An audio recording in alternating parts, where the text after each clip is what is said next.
Today we're at 1250 Bel Air Road, a modern masterpiece currently asking $48 million. So what exactly makes a home worth $48 million? Let's take a look.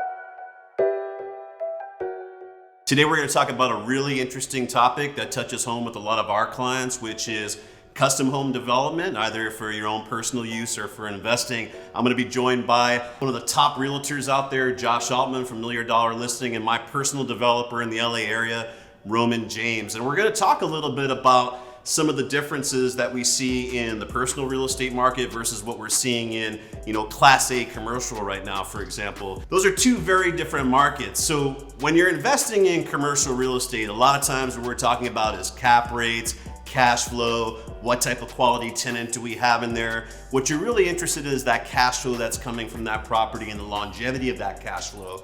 But when you're talking about building spec homes, turning around and selling those 18 to 24 months later, that's a very different animal. So we're gonna get into some of the unique aspects of that, how you do it with two of LA's top best. We're hoping to provide some really good information that you can use when you're looking to develop your next property. Josh, happy to have you here today. Appreciate it. We've got Josh Altman with us today, star $1 Million Listing. We are at probably one of the most impressive properties that I've ever seen, 1250 Bel Air. Excited to have you here. We're going to be talking to some of our clients today, entrepreneurs, professional athletes. A lot of them want to know about your success. When I was telling them we were coming out here to talk about the property, very excited about that. But what they wanted to know is, you've been on the show for 10 years now. You, your brother, and your team continue to move up the ranks year after year after year. How do you stay relevant? How do you stay on top? Not easy. But by the way, thank you for having me on the show. Appreciate it. And yeah, we're actually not only in a property that impresses you, and a property that impresses me. That's hard to do. And I've seen a lot. I've sold about $4 billion in real estate. So to impress me these days, it takes a lot. And this is one of the most impressive houses active on the market right now. To answer your question, look, our brand is very important to us. And just like this house, for instance, it's very important what we do, what we put into it, the money we put into it, the time, the energy. And we also have to be able to move with the trends. And we pride ourselves on being experts in real estate. So just like you study what you do the best in the world, we study the real estate market globally, because it's no longer just a local market. Yeah. Our clients come from, China, Russia, Saudi, all over the world. Or it could just be as close as up, a tech billionaire in San Francisco or a hedge fund guy in New York. So that's really, we have to evolve with the market globally. That brings up a good point in terms of pivoting with the market. We all know what's going on with COVID right now. What have you done in terms of marketing things during, where you can't maybe do the showings like you used to? Right. What are you guys doing different in today's market? Well, the game has definitely changed. Yeah. But in times like this, because I was in the business as well in 2007 and 8, for us, we're doubling down on everything. So we have doubled the amount of money that we put towards advertising for the houses. Believe it or not, during COVID, of course, that initial 3 months, when all of us had to stay in the house, of course, the business was dead. It was quiet. But these last 3 weeks, it has gone absolutely through the roof. And there's a couple different factors that feed into that. The rates, of course. Okay, money is very cheap right now, the cheapest I've ever seen it. So for that fact alone, people are spending money. They're going out, they're buying their dream houses. But also the fact that people spend so much time in their house over the past few months, they realize, we want a bigger house, or we can't afford this house anymore. Let's downsize. We don't need all this space. So there's lots of moving parts where people are out there and they're making decisions to buy one way or another, if it's up or down. Yeah, that's a great point. Some of our clients are also looking, to buy second, third homes. And when you're looking in this price range, I think whether you're listing or you're looking to buy, I think who you hire is extremely important. I manage a lot of multifamily offices, so we're beyond the traditional stocks and bonds. They bring us into everything. Real estate, obviously, being one of those big things. I'm not a professional in real estate. That's why we're talking to you. We work with the best, bring the best to our clients, guys like Roman. But from that perspective, when you're looking for an agent, if you're looking to buy a 5, 10, 20, $30 million home in Los Angeles, what are some of the questions you should ask when you're interviewing a realtor? You always want somebody who's an expert locally. So out of the 500 million that I sold last year, probably 200 million of it was from somebody who called me on another listing, walked through the house, didn't necessarily like it for what they were looking for. And then I said, you know what? Hop in my car. I want to show you something else. And we ended up selling that. So you have to have somebody who has other active listings that are also in that same ballpark price-wise. But at the end of the day, you also want to have somebody who knows how to deal with the clientele that you're trying to sell to. And that as a real estate professional is one of the most important things. You have to be able to mirror your client. You have to be able to understand their needs. Because look, I sell everything. I sold a $500,000 condo 2 weeks ago, and I just signed a $100 million listing this week. So it's all over the map, but you got to be able to understand your audience and who you're selling to. Can you talk about some of that white glove that you, your brother, and your team deliver to those types of clients? Yeah, that's a great question. We consider ourselves not just real estate agents and brokers. We consider ourselves concierges, high-end concierges. So, when you do a deal with us, if you're not local, we get you everything from the car, the place to stay while you're here, reservations at the hottest restaurants. I mean, you got to realize we have been intertwined in this Los Angeles city one way or another for 20 years. So we know everybody that you need to know and that you should know, and we take it very seriously. In terms of volume, can you talk about, I know your team just set another record, just talk about what you guys have done over the last year? We've sold over $4 billion worth of residential real estate over the past decade and a half. We tend to sell 500 million a year in residential real estate. We sell everywhere from San Diego, Newport Beach, LA, all the way up to San Francisco. Our bread and butter, of course, is where we're sitting right now. Bel Air, Beverly Hills, Homely Hills, Hollywood Hills. We're everywhere, and we've actually really embraced social media probably more than most real estate companies do, just because of the stage that we have. I happen to have a TV show that plays in 70 countries around the world called $1 Million Listing Los Angeles. We have almost 2 million viewers an episode. So we use that stage to help sell the houses that we represent. I mean, being on TV is cool and everything, but the real reason we do that is to have that platform where we can give that benefit to our clients. Of course, and that's a huge opportunity. When we're talking to our clients today, we're looking across multiple asset classes, stocks, bonds, real estate, collectibles, and everything. And what we're finding as an investment analyst, there's nothing cheap out there really. Everything's kind of fairly priced. And so when we're looking to do any deal, and we're talking with Roman, we want to get in with something where we think we have an advantage and we could add it. So I think from that perspective, when we're looking at working with a realtor like yourself, that $1 million listing show, that social media following, that's really an advantage, I think, in terms of the exposure that these types of people are going to get working with someone like you. For sure. I mean, yes, there's a lot more eyeballs on what we do, which is great, especially when you're selling a house. But you also have to realize the amount of incoming calls that come to us. For instance, last night the show aired. Yeah. I have about 100 missed calls from around the world Right. of people who saw it and they want to buy or invest in LA, and they call us up. So we've really turned it into a pretty successful machine. But at the end of the day, someone like me who has their ear to the ground, I get to every deal first. Nobody can find more deals than I find, because I'm meeting with people and I'm out there in the field all day, every day. So there's many deals every year that come across my desk where I say, man, if I had the money, I would buy this with a group of people and we would make a lot of money on this deal. Yeah. So that's kind of where we also have turned the company into a different wing of what we do now as well. And I know you have a young family. How are you balancing all this for your clients, with your family, and making sure that you're present there for them? Yeah, I'm really off balance. I have a 1-year-old and a 3-year-old, and we now have school in our backyard because our school is closed. My wife runs my company as well, and so it's really a family affair one way or another. And it's, you know what, we're doing our best. Yeah. Like anybody who has young kids out there, we're doing our best. We're learning every day. But I will tell you, the time at home now, because of what's been going on, has been extremely valuable and very important and amazing. It's Yeah. amazing.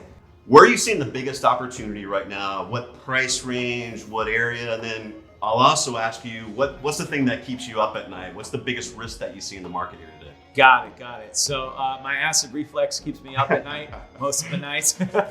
I don't look at areas so much as, oh, that's a great place to invest, because we have such a wide reach. It's more about the deal.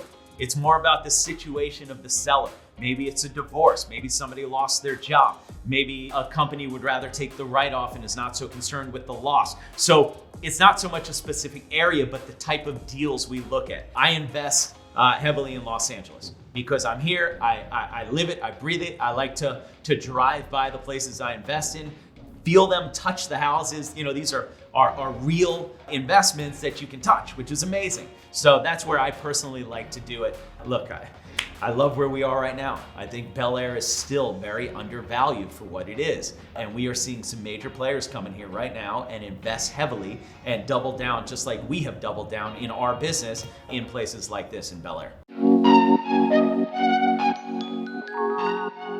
Guys, I'm here with Roman James. I think by almost every standard, Roman, I know you won't say this yourself, probably the most successful developer in the LA area right now. What's some of the unique things about the homes that you build, like the one we're in today?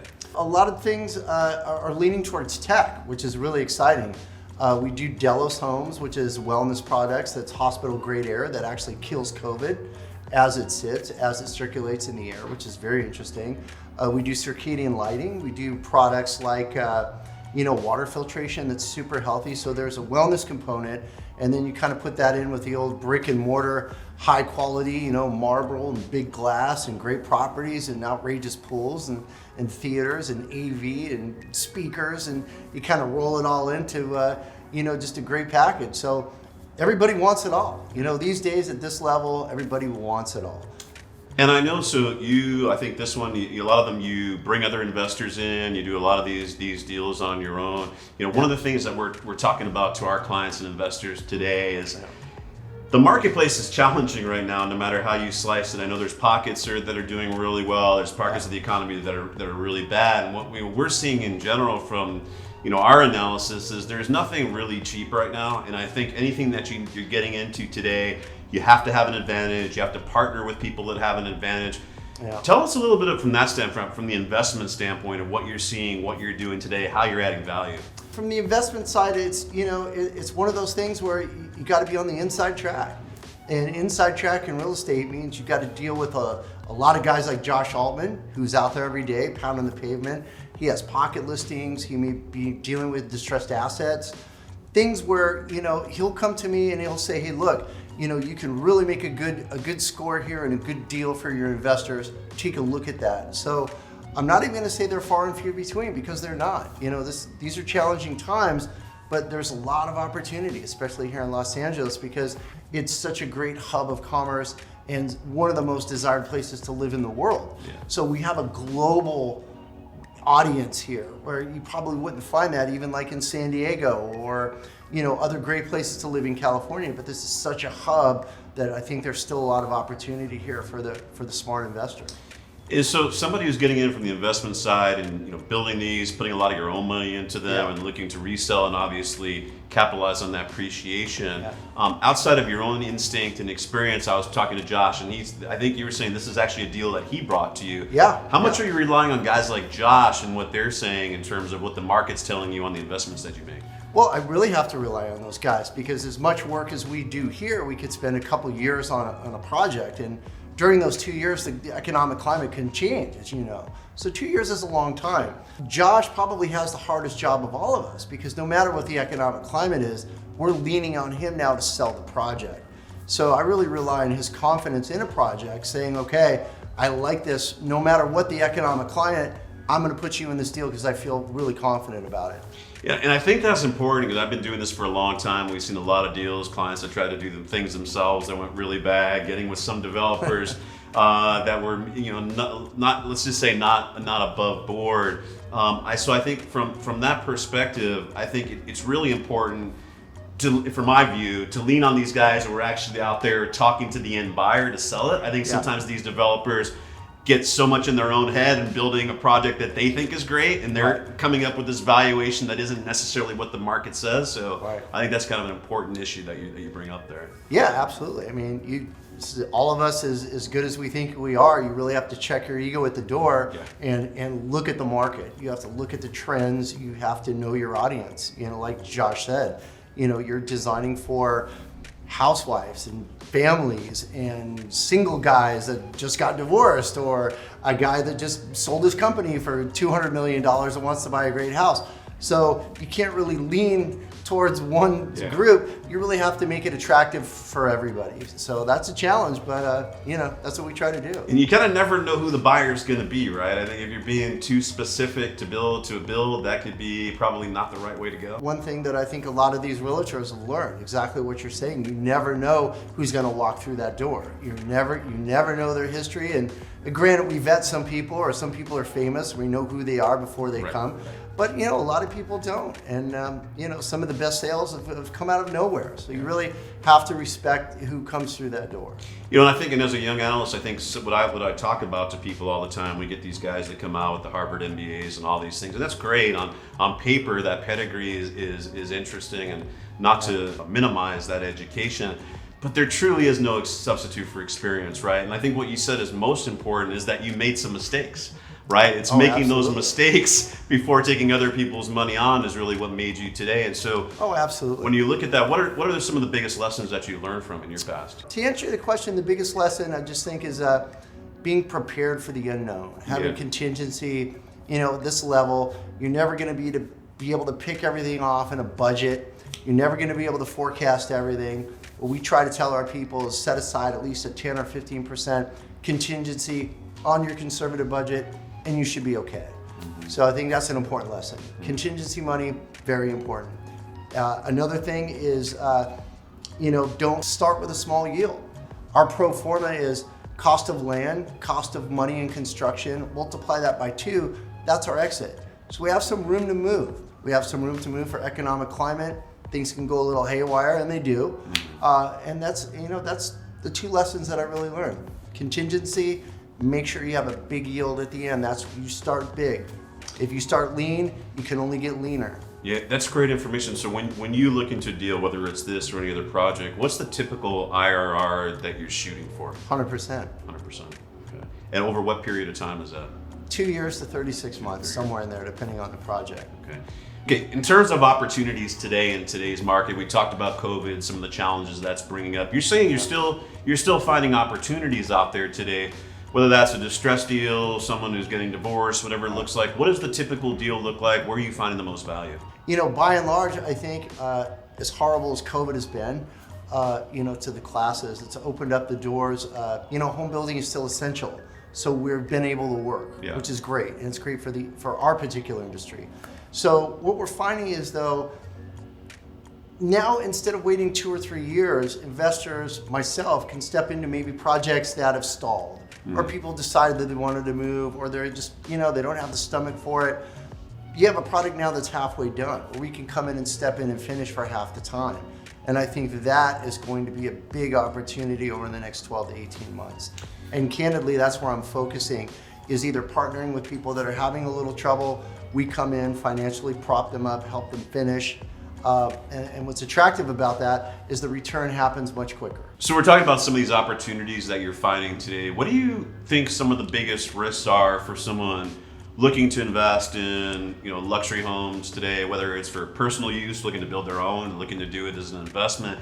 Is it more that self-inflicted wound of trying to do it yourself, hiring the wrong builder? I know you've pulled some of these deals away from people who really got screwed from builders who are doing the wrong thing. What do you think some of the biggest risks that people should look out for today?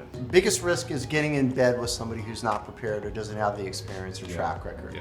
You know, if you try to send yourself to school as an investor, and you may have enough money, enough hay in the barn to make a couple of missteps, but you know, by and large, the only thing that really scares me about luxury real estate is not much. You know, I think it'll always do well if it's built well.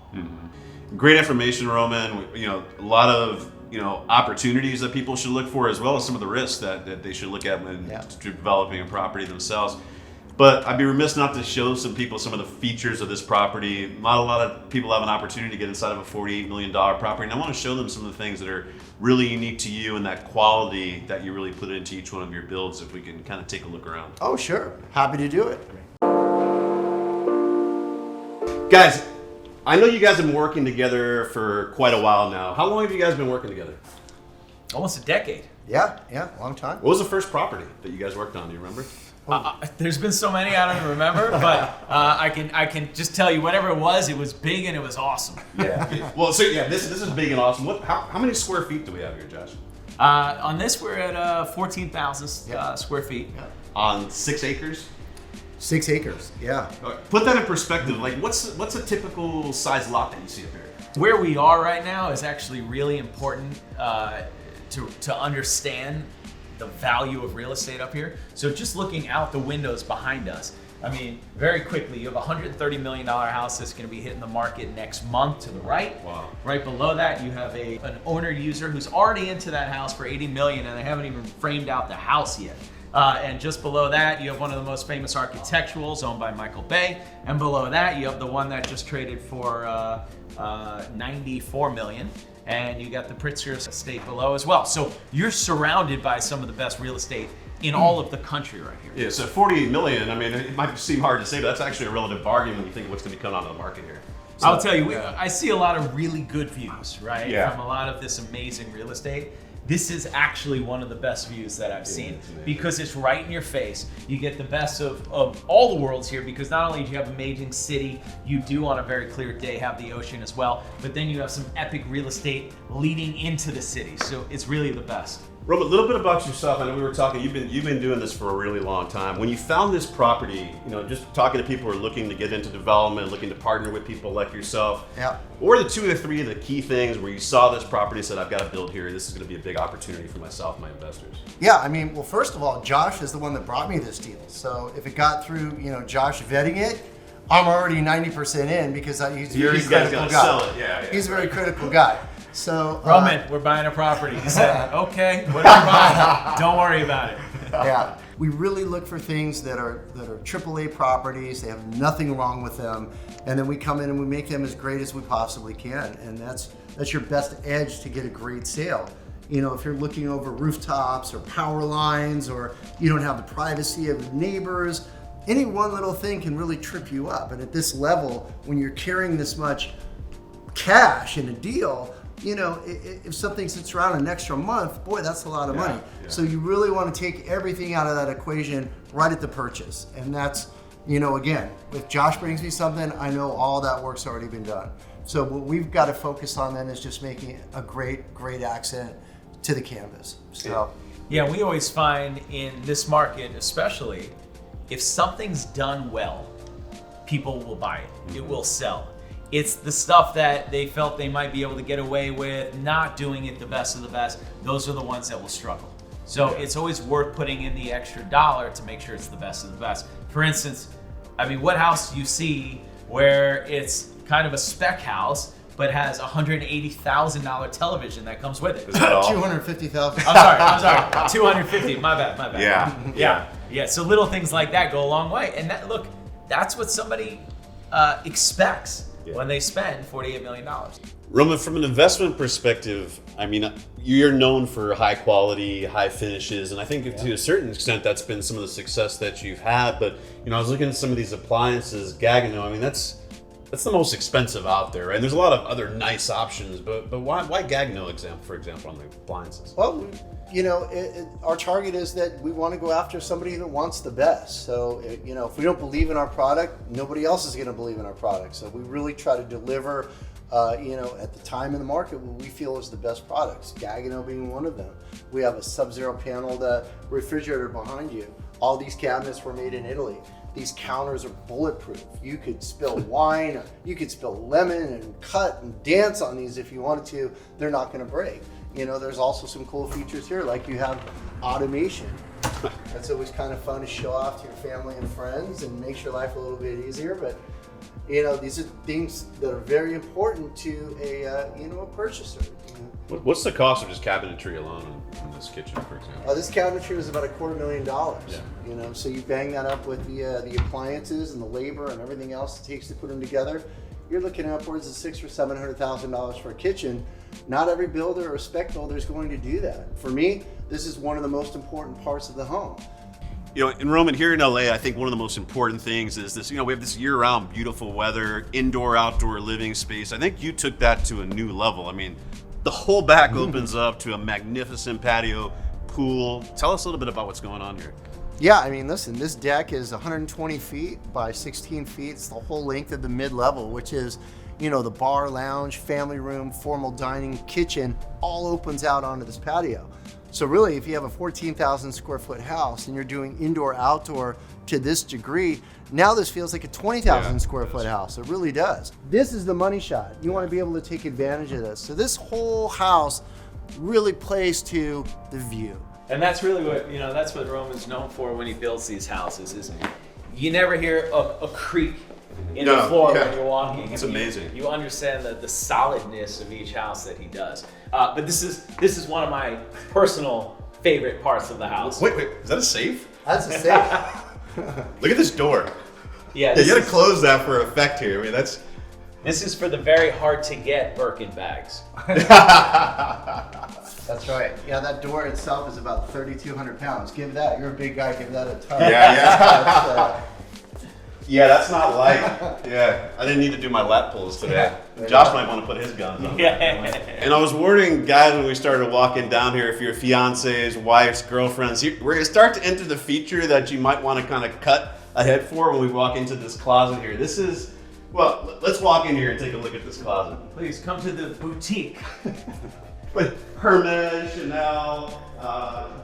Tell us about some of the finishes there. I mean, this is an amazing closet, Roman. This is a hers closet. This is just her closet, and this is, you know, by and large, this is a little small compared to most of the ones that we do. But what we try to do is we make the experience, you know, for the woman in the family, something special. You know, all our gals work hard. When they come in their closet, it's kind of nice to take a breath of fresh air and, wow, kind of feel like, hey, I might be in a great mall or some place where I love to shop and show off some of my stuff to my girlfriends or children and whatnot. So we do that a lot. We try to make them look like boutiques, and I think we hit the mark. And then we all heard of his and hers vanities. In this place, we've got his and hers bathrooms. This is just the woman's bathroom right on this side of the room. Just for her. Yeah. Tell me a little bit about this. What was the thought process in designing this?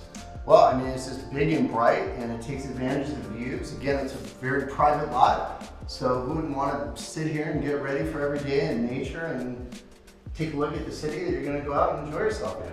So we're going to walk out to one of the most epic features of this house, the pool. Let's go this way. I like to call it the pool of dreams.